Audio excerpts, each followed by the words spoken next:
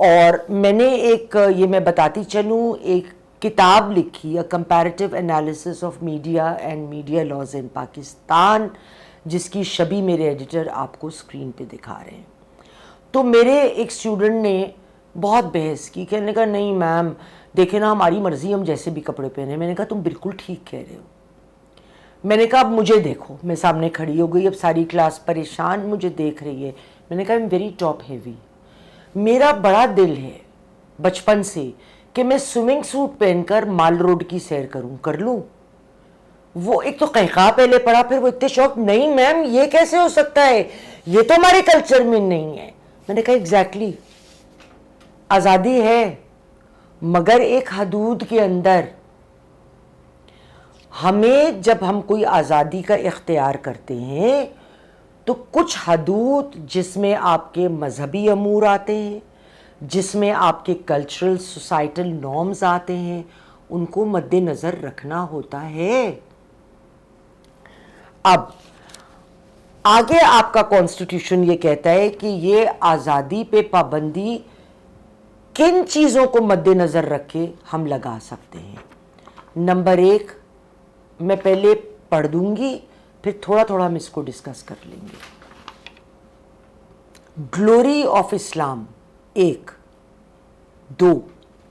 اور the integrity, security اور defence of Pakistan اور اینی پارٹ دیئر آف. 3. Friendly relations of foreign states. 4. Public order. 5.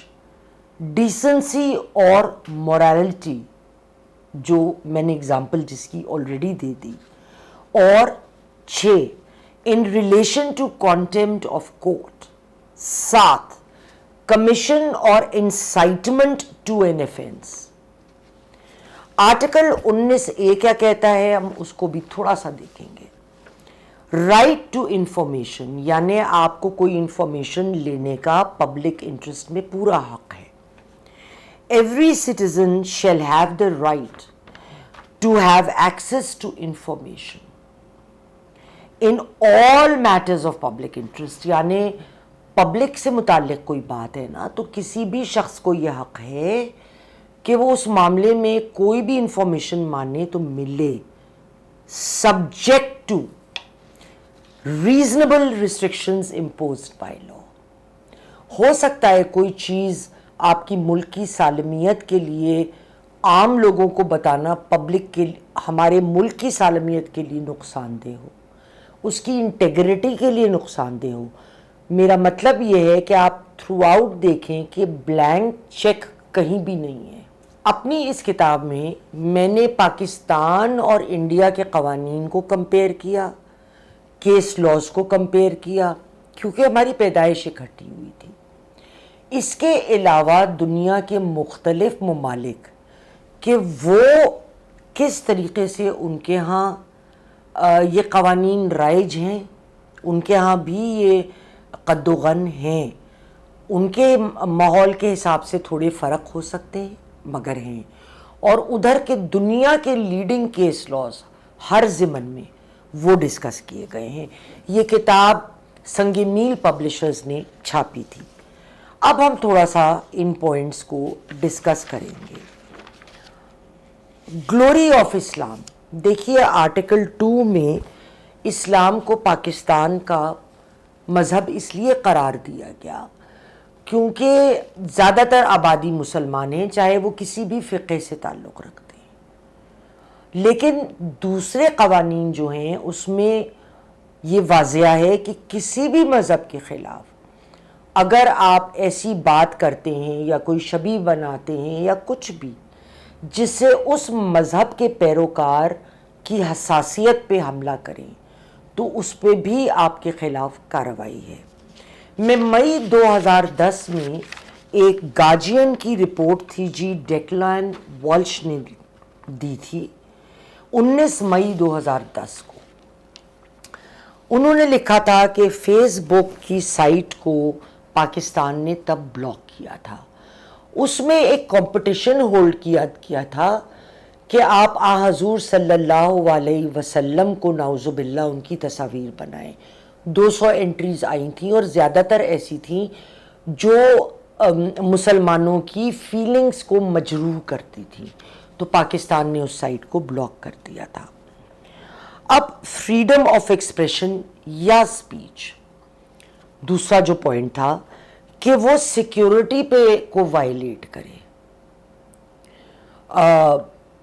G H Q پہ حملہ، پاکستان کی تنصیبات پہ حملہ، شہداء کے مونیومنٹس پہ حملہ، یہ سب کیا تھا؟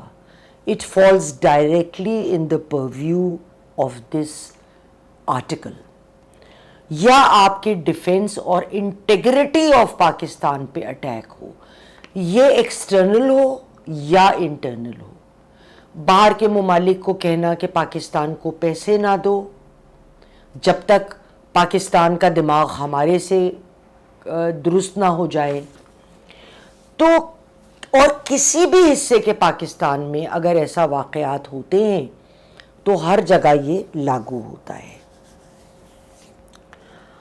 اب یا آپ کسی ادارے کے خلاف اتنا متنفر کر دیں کسی کراؤڈ کو کہ لوگ سڑکوں پہ نکل آئیں، اور جب آپ کسی ادارے کو یا ایک سیگمنٹ آف سوسائٹی کو ایک اور سیگمنٹ آف سوسائٹی کے مد مقابل لا کے کھڑا کر دیتے ہیں تو ملک کے ڈیفنس، ملک کی سیکیورٹی، ملک کی انٹیگریٹی وائلیٹ ہوتی ہے.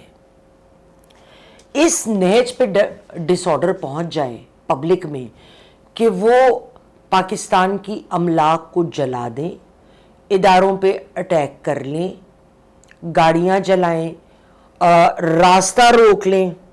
مثلاً جو ہے پبلک آرڈر کی جہاں ہم بات کرتے ہیں کہ ارد گرد گھر ہیں، علاقے ہیں، وہاں لوگوں کو آنے جانے میں دقت ہو، لوگ کو دفاتر جانے کی تنگی ہو جائے، بچے سکول نہ جا پائیں.